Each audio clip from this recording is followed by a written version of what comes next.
What are some dumb questions or bad questions that you ask yourself? And what are some of them you may have asked yourself over the month? So you can go, oh my God, no wonder I feel crappy. I've been asking myself a crappy question.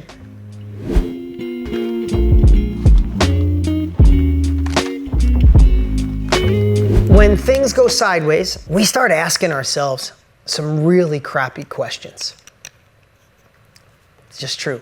Will I be okay? Am I going to make it? Can I really do this?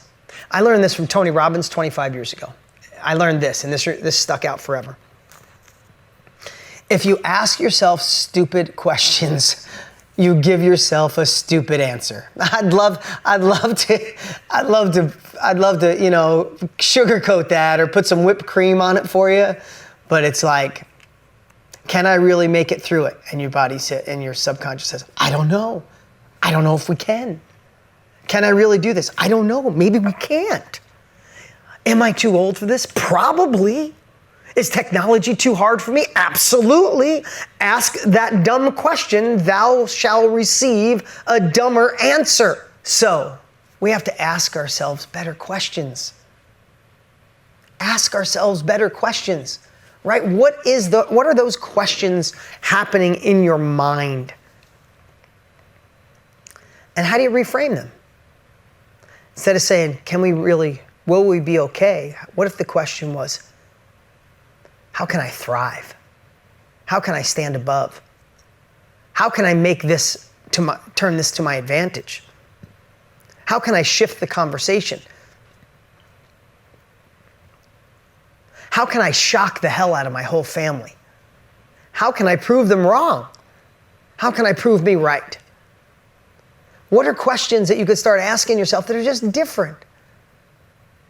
How about, why the hell should I be watching this news channel? Right? Or why the hell should I put my faith in that some politician is going to come along and save us? Can we all agree that there's no one coming to save us? So we can't let the outside world dictate who we are, right? We can't let the outside world create a narrative that makes us ask dumb questions for ourselves, so we give ourselves dumb answers. We have to figure out, so the reason I share this with you today is because it's another one like green light. I want you to think about the questions. I want you to catch them. What are some dumb questions or I won't say dumb, dumb's not a good word. Some bad questions that you ask yourself. And what are some of them you may have asked yourself over the month? So you can go, oh my God, no wonder I feel crappy. I've been asking myself a crappy question.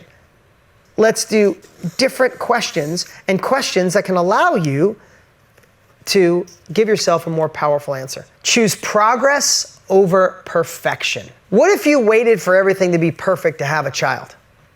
There would be no children on this planet, right? The relationship's got to be perfect, perfect amount of money, perfect home, perfect job, perfect time, perfect daycare, perfect spouse. I want to be perfect. None of us would have children.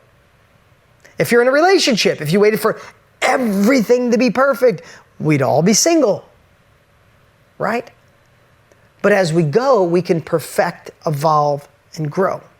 So I know it's a little harsh when people say, jump out of the plane and grow wings on the way down. That's a little harsh, right? But you got to land somewhere between jump out of the plane and grow wings on the way down and waiting for it to be perfect. And I'll give you a little secret, just because I've been doing this for 25 years.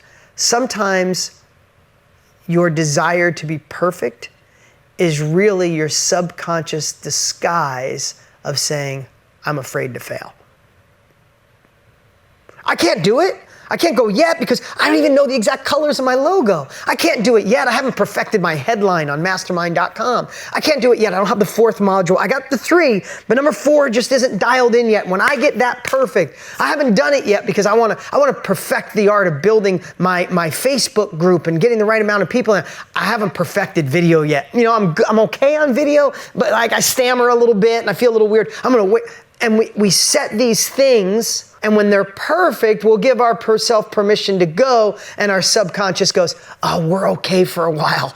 So what I want to share with you is what you think is imperfect is still going to be unbelievable to the rest of the world. You're going to be way beyond what you think, and people just want the best version of you. They don't want you to be like me. They want you to be like you, the best version of you. If you get a little insecure, if your confidence is down a little bit because of the outside world, if you have a hint of uncertainty, you're going to be even more, it's got to be perfect. It's got to be perfect. And I'll move forward once it is. Choose action over perfection. Choose momentum over perfection. Choose progress over perfection. Let's just do it. Let's do it. If you try it and it doesn't work, the police aren't going to show up at your front door and embarrass you in front of your neighbors. There's no squad that's like, oh my God, excuse me, ma'am, that video you did is absolutely horrific. Please get off the internet, and here's your $1,000 fine. Like, that's not going to happen. None of your friends are going to call you and be like, I saw you tried a webinar. It was so bad. Don't ever call me again. It's not going to happen. But we have that delusion, don't we? I'm going to dig up some of my first times on video, and I'm going to play it with you guys so we can all laugh hysterically at me. If I would have waited to be perfect, oh my God. Honestly, if I play some video, you will literally laugh at me, maybe not even like me anymore. You might just opt out and never be a part of our family. Like, it doesn't take perfection, it takes uncomfortable action. I talk about this a lot, but I want to talk about it right this moment because we're in this state. There's already been something, a story, a belief, a fear, a person that has already cost you too much in your life. What is a story or a person or a belief or a fear that you've had that stopped you in the past? Let me ask you something. What do you want to give more power? Okay, there's a lot of things I want to share at once. What is more scary? Facing what you said there, okay? Facing what you just said, that story, that belief, that villain, that person, my dad, my husband, my sister, my brother, my friends. I'm not good enough, I'm afraid. What's scarier? Facing that fear today, that inner villain, or being at the end of your life realizing you didn't live into your full potential because of that? What's scarier? What's scarier? Imagine ending your life going, I could have been more, but my dad didn't support me. I could have been more, but my brother thought I was crazy. I could have been more, but I'm not that good on video. I could have been more, but I wasn't at my ideal weight and I felt a little off. I could have been more, but my friends thought I was crazy trying my own thing. Imagine that feeling. You'd be like, oh my God, because I was my weight wasn't perfect or my friends thought I was crazy. Are you kidding me? Please, can I go back?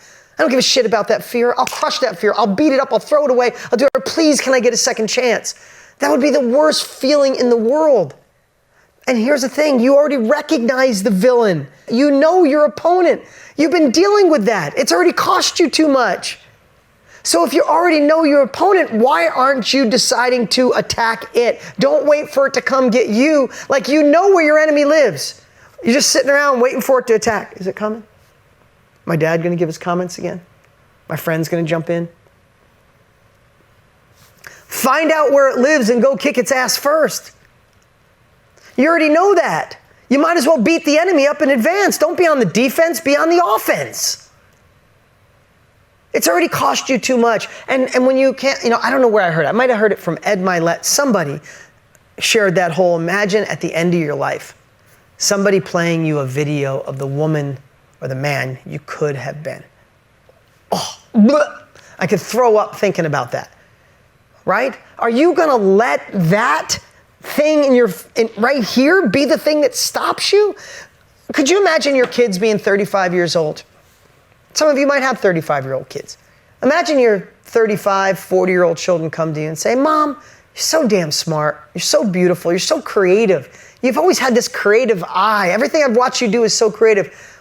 Why didn't you ever start your own business or do the thing you were passionate about? Could you imagine looking your older kids in the eye and say, well, your dad thought it was silly.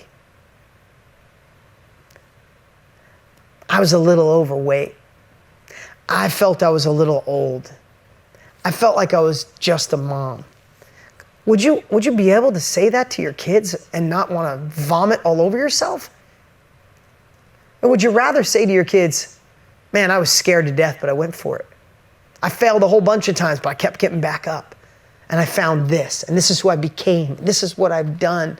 I don't care. You know, Tony Robbins calls it leverage. I'm just trying to give you leverage today. I'm trying to give you this emotion that you don't let anything stop you from being who you are designed to be. Is it easy? Hell no. But we're together. We're a family. We're working on this. It's progress. It's Kaizen. It's one step at a time. Some of you are crushing it today. I see faces on here of people that I know are cashing big checks. And I know there's faces on here of people wondering if they could ever get their first one. We're all together. The only way it doesn't work is if you bail.